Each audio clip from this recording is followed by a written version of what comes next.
I wanted to share something with you today in some progress that I've made in regards to Unreal Engine 4 and how to plant flowers and also how to remove flowers again. And this is a tutorial I've been following from Katie, from Making Games with Katie. This is the installment, version or episode 7, Making a Garden, in which Katie tells us how to plant flowers and how to remove them again.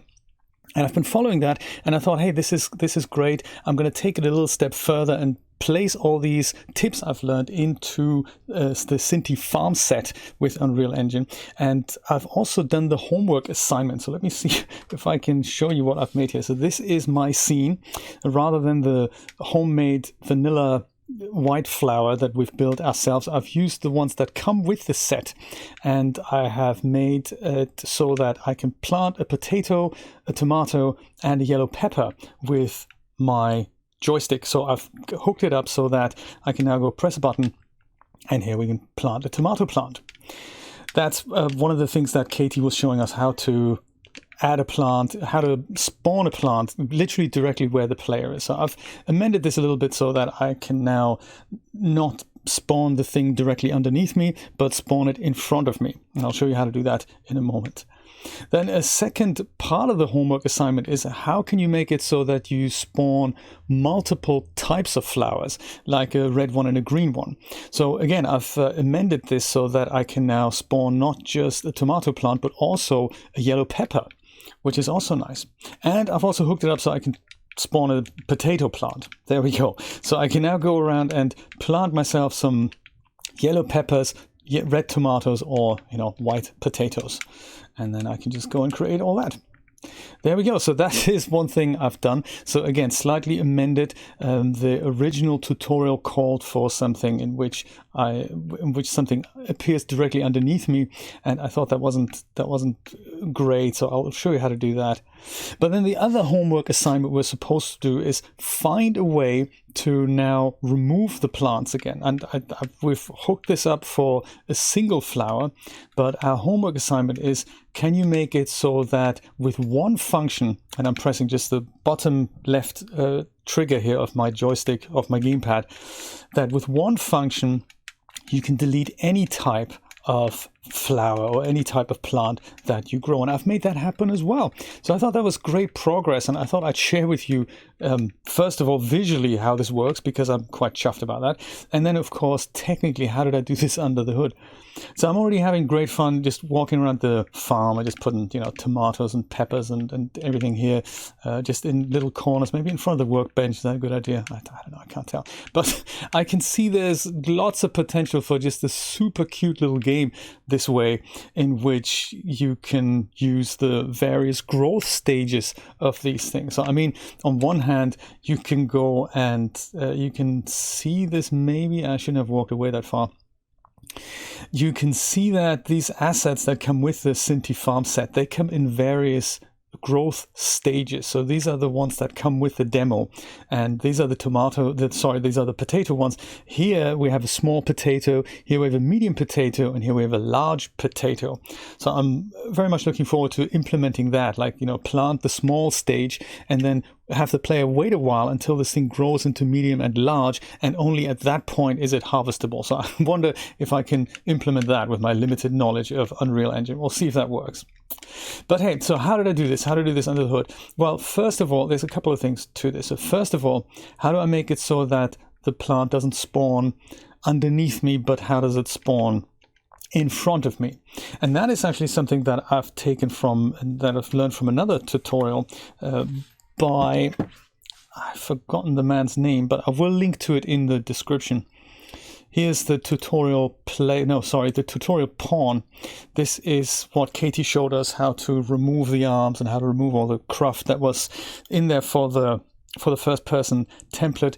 So in our code, we're essentially getting the capsule component, or the capsule component's location, this yellow thing here, and that is where we're taking the height, halving it, and that is where we're planting the flower. So what I've done, thanks to this other tutorial I found, is that I've added another component here, namely an arrow, and it can be anything really. The arrow isn't visible in the scene. I've called it a spawn point over here, and that is what I'm using as an X and Y coordinate to spawn the plant. So I'm using the Z component like Katie showed us from the half height of the capsule component, but then I'm using the X and Y coordinate from the spawn point that I've created. So that's just another component that is here in the viewport. That is really all that is. So then going over here to the tutorial player controller, I'm on a trackball here, so navigation is a tiny bit limited here. But so this is the way I'm planting a tomato. This is exactly how Katie showed us that. Input action plant flower, then we're printing a string that can be removed later. We're casting that to the tutorial pawn, out of which we're taking the capsule component, that's this thing here, and then we're halving that. We're taking the capsule component's half height, and we're using that as the Z component to spawn the tomato. And in our example, we have then also hooked up the X and Y location of the essentially of the actor location. And what I'm doing is I'm getting the world location of my spawn point, which is ahead of me, and I'm taking the X and Y coordinate of that, of the world location, and I'm hooking that up to where we're going to spawn our flower actor. So that is how I do that. And then essentially for the three plants, for the three variations of the plants, I'm doing that 3 times. So once for the pepper, once for the potato, and once for the tomato.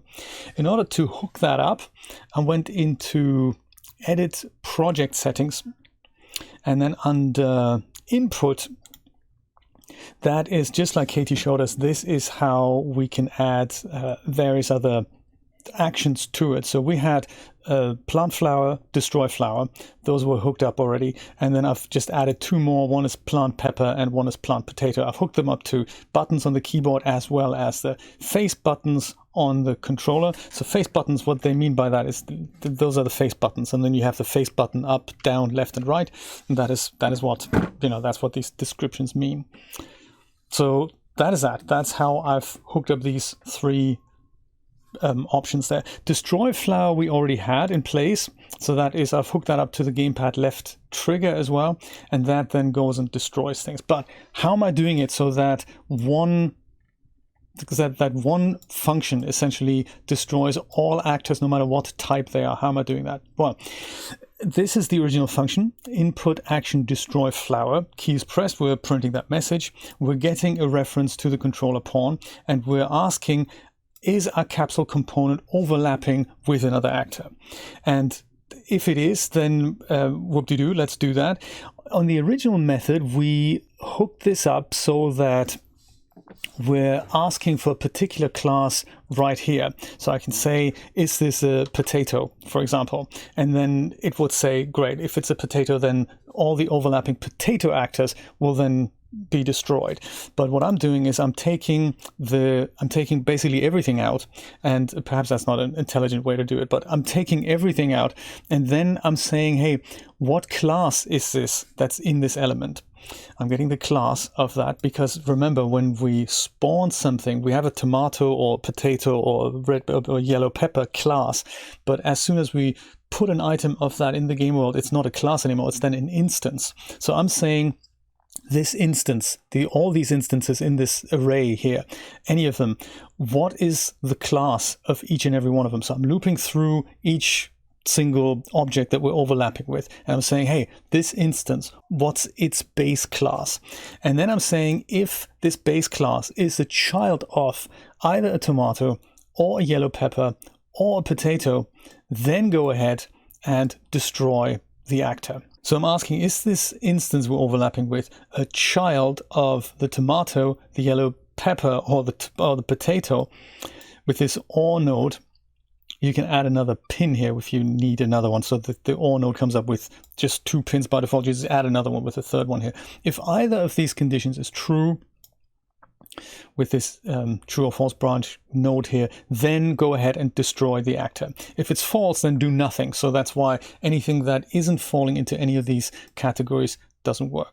So to prove a point, if I just disconnect this node here, break a line from the potato class, and if I go ahead and compile this, we can just go press play, really. It doesn't have to be compiled. I think Unreal Engine does this under the hood.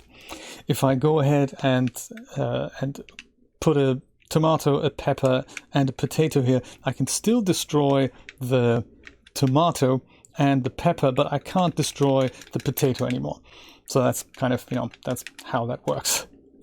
Anyway, that's a quick progress report on Jay's farm here. I hope you enjoyed it. I hope you've learned a lot from it. I'm going to link to both Katie's video in the description of this, and I'm also going to link to the other video that I found. I only remember the developer's name. I can't remember. He is making a game called Silhouette right now. It's kind of a detective mystery novel. I'm very much looking forward to that. So he has posted that tip with the arrow. That's how you can spawn the thing in front of you. Anyway, thought this might be helpful. Thank you so much for watching, and I will see you next time. Take care. Bye-bye.